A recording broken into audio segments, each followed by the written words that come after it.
Hello and welcome to an all-new edition of the Sports Stove Draft Show on the Sports Stove Media Network. We are Friday morning following the NFL Draft's first round here in 2026, and an exciting first round it was. So we are going to recap round one, preview round two. That will start tonight, so we won't get into round three a whole lot, but it's also tonight as well. And I know you've been listening. I know you've had your own thoughts that you've been thinking about sharing with your coworkers, whatever it may be. And let's just run through it. Today's episode presented by Righteous Felon Jerky. Join the flavor revolution at righteousfelon.com. Promo code STOVE15 will get you 15% off your purchase. Follow us on social media at Sports Stove and subscribe on YouTube. Follow on Spotify and comment as you watch as well. All right, let's roll through it real quick here through the first round. We'll try to make this a short episode, okay? Here we go. Las Vegas, no surprise. Fernando Mendoza. Jets go David Bailey at 2. A lot of people mentioned that, said it was going to happen as well. Edge rusher for New York. Let's just go ahead and talk about the Jets real quick. They have 2 and 16 coming into the draft. At 16, they go Kenyon Sadiq, the tight end. So they get a weapon there. They have Mason Taylor, who they drafted recently also, but obviously Sadiq's an upgrade there, and they're trying to get their offense prepared for their new quarterback in 2027. So they get Kenyon Sadiq at 16. They trade back into the back end of the first round to get Omar Cooper, the receiver, as well. So the Jets get aggressive offensively while still getting one of, if not the best edge rusher in the draft, up there at pick number 2 for David Bailey. A good night for the Jets, I would say, no doubt. Cardinals at 3 go Jeremiah Love. It's fine. If you listen to our show, that's fine. We don't have a problem with that. Is it the direction I would go? No, not necessarily, but he's a great player, and it helps probably sell tickets. There's some good things to it. If they can get a quarterback in place soon, like next season, then there's a lot of benefit for this. That being said, because by the way, everybody's like, well, no, the Arizona can't draft them. They're not ready for a running back. Then they say, well, go to Tennessee where they got Cam Ward, and that'll help Cam Ward out a lot. Okay, well, if Arizona drafts a quarterback next year, Jeremiah Love is going to help him out a lot. So it's perfectly fine. I would have gone a different direction, but perfectly fine there. Jeremiah Love at 3. The Titans then go Carnell Tate, wide receiver. Early on in the process, we were mocking Tate to the Titans. We ended up coming off of that, going Jeremiah Love there for a long time as well, considering Sonny Styles, considering Arvell Reese that fell to them also, considering Reuben Bain here also. But ultimately, they go Carnell Tate, receiver, again, trying to help Cam Ward out there. I like Tyson better than Tate, but I think Tate's going to be really good. Titans get him at 4. And I don't think there were any bad picks on Thursday night. There were a couple that I'd say, well, I think they probably could have gotten someone better than that, but with their scheme fits and the different things there, at the worst, it's like a C+ pick. So no horrible picks in this draft. Giants have 5 and 10. They end up going Arvell Reese, which would make you think he's going to play off ball here at least his rookie season, because they've got lots of edge rushers there in New York right now. Maybe they end up trading. Maybe Kayvon Thibodeau gets moved here on day 2 for a pick. We will see. But if they don't move Kayvon Thibodeau, what a defense New York has going into this season. I like Reese playing off ball. That's why I said the Jets should draft him and play him off ball this year. I like it. So Arvell Reese goes at 5, and then at 10, they help their offensive line by getting Francis Mauigoa. The rumor is they're moving him to guard right away, which makes me again go, why not just pick Ioane out of Penn State? He's a better guard than Mauigoa, but Mauigoa gives him some versatility. He can play tackle. He can play guard. They go him at 10. At 6 is a trade. We got this one right in our mock, at least with the trade up for Kansas City to 6. They did not take the player we mocked, but they go Mansour Delane, the cornerback, which makes a ton of sense. They needed cornerbacks desperately, and they get the best one in the draft at number 6. Then the Commanders go with Sonny Styles at 7, which everyone said if Styles got to them at 7, he wouldn't make it past them, and he did not. The Saints then go wide receiver Jordan Tyson. Love the pick. I had them going Carnell Tate at this pick. So I like it. It's good. It's good all the way around. They need receiver help. Jordan Tyson, I think, is the best receiver in the draft. So good for them. Then the Browns, who traded down to 9, we got this one right all the way around. We had the trade right, and for the Browns, we got the pick right. Spencer Fano, the tackle, but he can literally play all positions on the offensive line, center, guard, or tackle. Gives him lots of versatility there in Cleveland. He'll need to play tackle this year, more than likely, but we'll see how it all shakes down for them. They get a tackle at number 9. Then let's jump down to 11. The Dolphins and Cowboys make a trade. The Cowboys come up one spot. They get Caleb Downs. Could they have waited? Probably, considering who Miami took. It makes you think that Miami was pretty big on Proctor. But their safety need is there for Miami also. The Cowboys say, let's not risk it. Let's just move up the one spot with them, flip picks with them, and give them an extra pick later on as well. The Dolphins get Caleb Downs, one of the top players in the draft. A good pick. Good pick for Dallas. A lot of people had them going safety at pick 20, so great pick for them at 12 or at 11. The Dolphins then get Caden Proctor at 12, and it's we'll see. It's going to be one of those things. Proctor's got all the athleticism in the world. How long is it going to take him to develop to what they need him to be there in Miami? The Rams, I would say, shocked the world, and I think that's relatively true. Taking quarterback Ty Simpson, everyone knew the Rams loved Ty Simpson. Everyone thought when they traded away their late first-round pick, that meant they weren't going to get him, that Arizona was probably going to get him because it's, Rams people in the organization in Arizona now. The Rams just said, you know what? We think he's got what it takes. We know we've got Matt Stafford here this year. Let's let him learn from Matt. There's very few quarterbacks better than Matt Stafford for Ty Simpson to sit behind. So good situation for Ty Simpson. The Rams, just decide, let's set ourselves up for the future, and because they don't plan on picking high next year. And so there you go. They get their quarterback in Ty Simpson. Don't love it. It would be a C+ for me. But again, not the end of the world for them either. Baltimore gets Ioane, which everyone and their brother mocked. I'm really surprised Ioane made it here to 14, to be honest with you, but he does. Tampa at 15 gets Ruben Bain. I mean, just falls in their lap. Ruben Bain is phenomenal. He was the number 5 player on my big board. I think that you're sitting at a situation here where it's a great landing spot for Bain. It's a great pickup for the Bucks. Everything is good there. And then, of course, the Jets get Sadiq. I look at the top 16 picks and go, yeah, it's not where we mocked the players, but it's the players we mocked. So I don't have any issues, with the exception of Ty Simpson.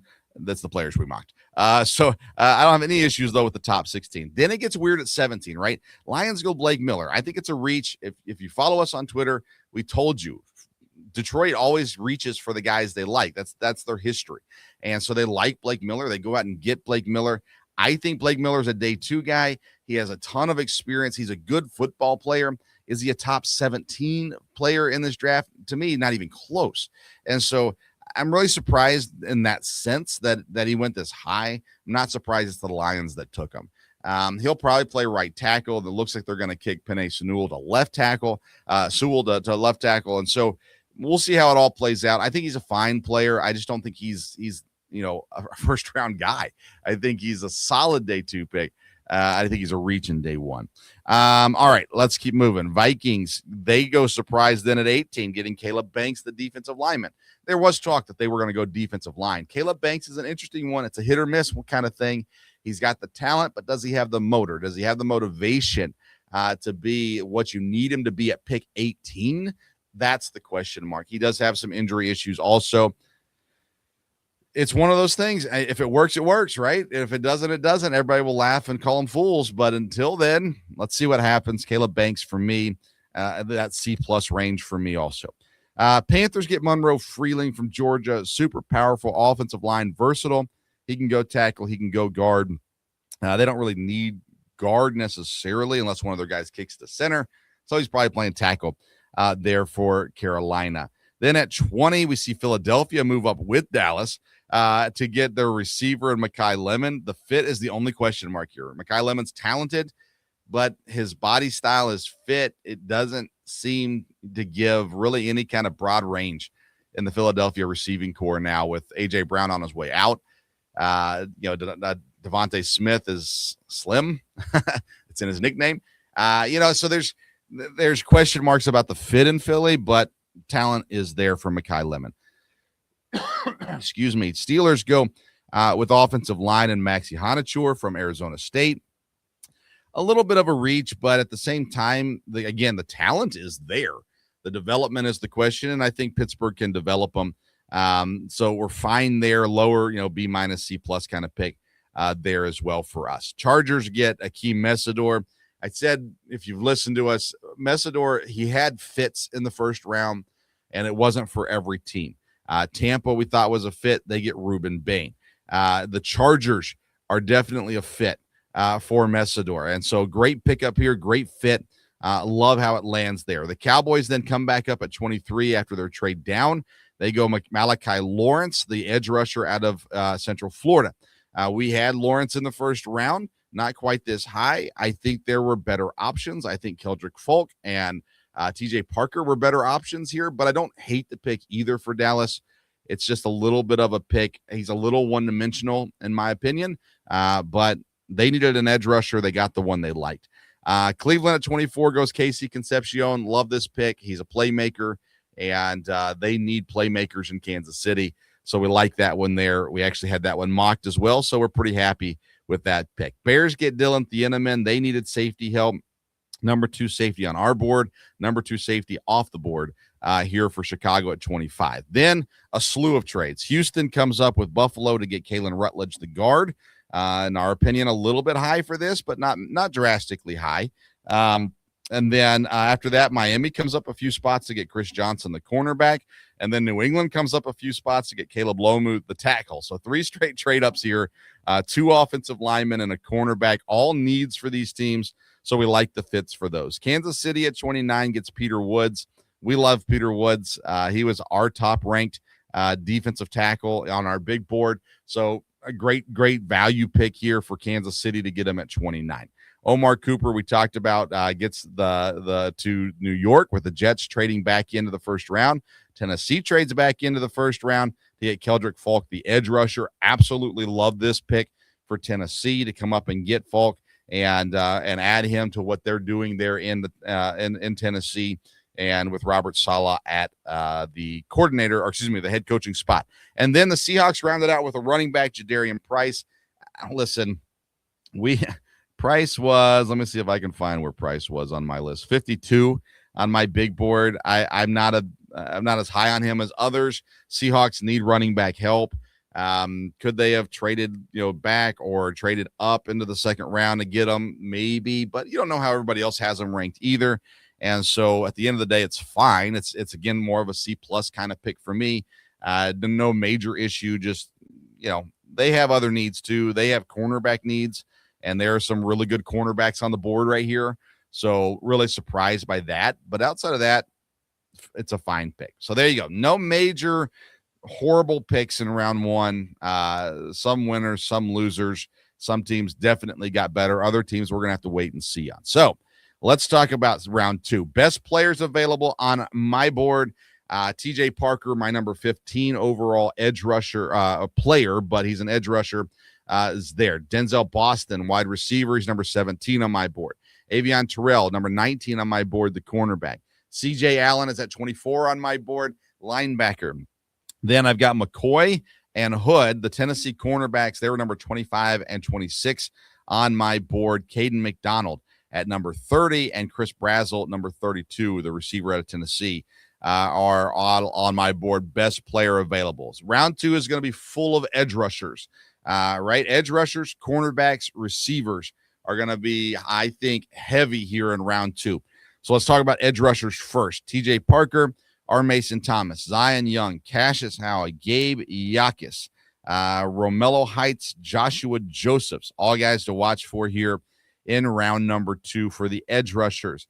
Cornerbacks, Avion Terrell, Jamad McCoy, Colton Hood, Brandon Cisse, D'Angelo Pons, Will Lee, Keith Abney, all names to watch in round 2. Maybe a Davison Egmanosum out of Ohio State, Keontae Scott out of Florida, definitely a possible second round pick.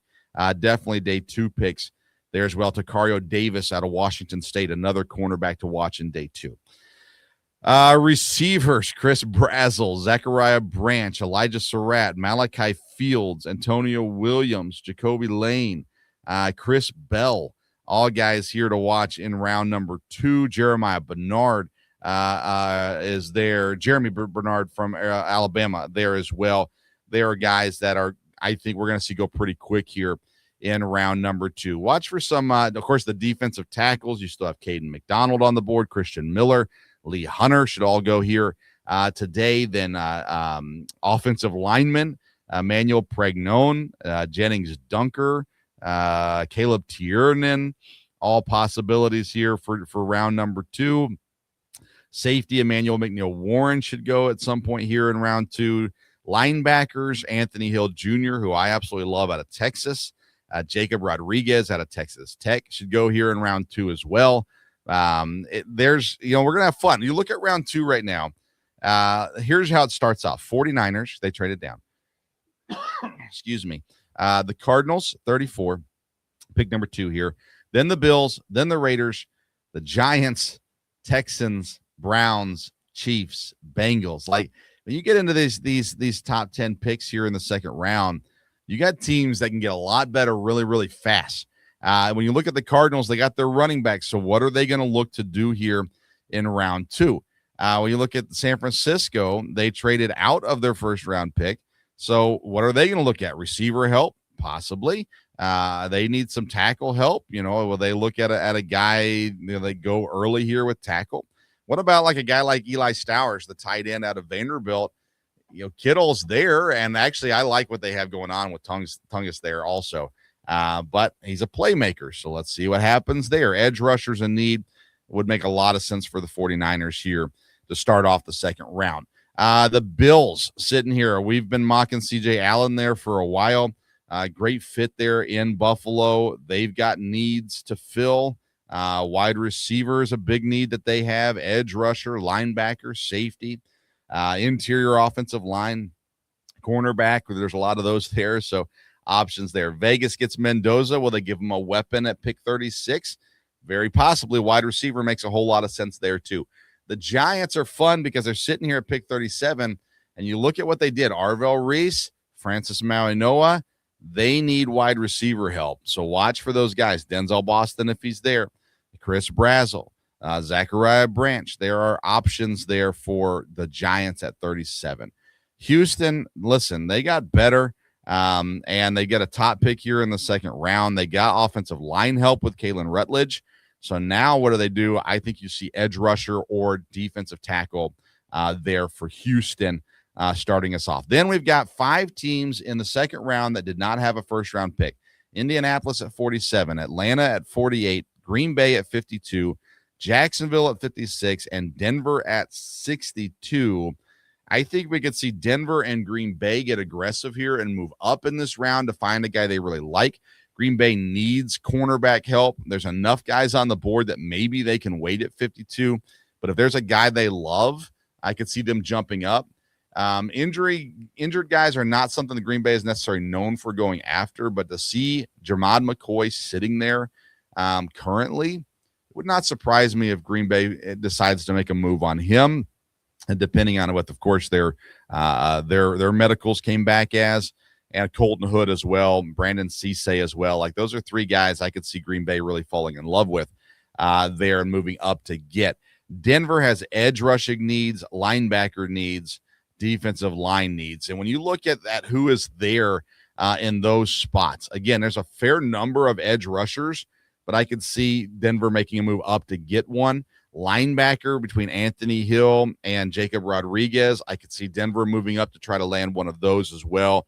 And then those defensive linemen, Caden McDonald, Christian Miller, Lee Hunter, you can see movement there as well for Denver. So those are the 2 teams I'm really watching that did not have a pick in the first round to move up here into the second round and trying to make a play for somebody up there as well. Key players to watch that were ranked high at one time and maybe it fell later in this process. Cassius Howell's a big one, right? Super talented kid, 6'4", 245 out of A&M. Edge rusher, but short arms. Bain we saw fall to 15. So where is Cassius Howell going to land here in the second round? I think it'll be pretty early on here in the second round. Maybe a team like New Orleans, a team to watch there at pick 42. Jermon McCoy is the big question mark, right? We talked briefly about him with Green Bay. Super talented corner, but injury issues. Last year we saw this with Will Johnson.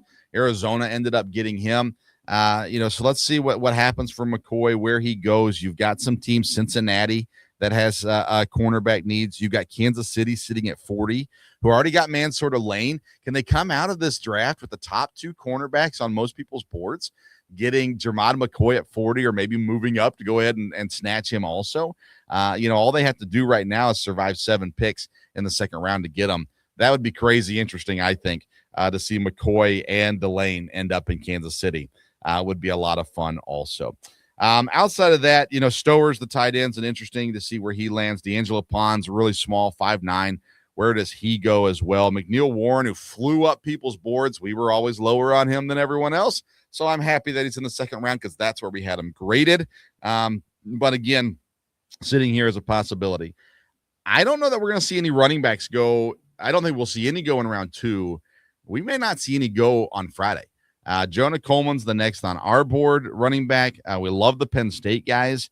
Mike Washington made a lot of noise here late in the process out of Arkansas. Emmett Johnson there out of Nebraska. So maybe Washington finds his way into round 3. It's going to be interesting to see how that one falls as well with running backs go from there. Key players that we like, that we think are great value picks at this point in the draft. Chase Besantis, the guard out of A&M. We think he's a great value at this point as in the draft. Let's see here. Dante Corleone out of Cincinnati, defensive tackle. I think he's going to be a great value pick here on day 2 at some point as well from there. And then we love Will Lee. I've got him at 61 on my big board, but absolutely love Will Lee. Tall, 6'3", 190 cornerback. A great option there for someone. And then Antonio Williams, the receiver out of Clemson as well. Super talented. All these Clemson guys just had a bad year. And whatever the problem was, let's look at previous tape too and see what they're doing. I like these Clemson guys here as well. All right. Day 1 is done. Day 2 has begun. The 49ers on the clock in round number 2. And we'll give a recap through the weekend. We'll wait till the draft is done to come back and give you some thoughts on how the entire draft went down, which teams won, which teams lost, who got better, all those kinds of things as well. Maybe some surprises and trades. And I'm interested to see if we see some player trades today. We know A.J. Brown, that's going to wait till June 1st. I'm interested to see, though, Kayvon Thibodeau is a big one for me. Does he get moved today for a draft pick? What about Dallas? Does Pickens get moved? There's some interesting players out there right now that could see themselves get moved here on day number 2. So there you go. That's our thoughts. We'll see how everything shakes down on day 2. Looking forward to the Friday draft. Thank you for tuning in to this edition of the Sports Stove Draft Show on the Sports Stove Football Show and Sports Stove Media Network. Righteous Felon Jerky is our sponsor. Make sure you check them out, righteousfelon.com. Use the promo code STOVE15. You'll get 15% off your purchase. Follow us on Twitter at Sports Stove, and we'll give you some comments throughout the draft tonight as well. All right, that's it for today's show. Enjoy the rest of the draft weekend, and we'll see you next week with more football talk.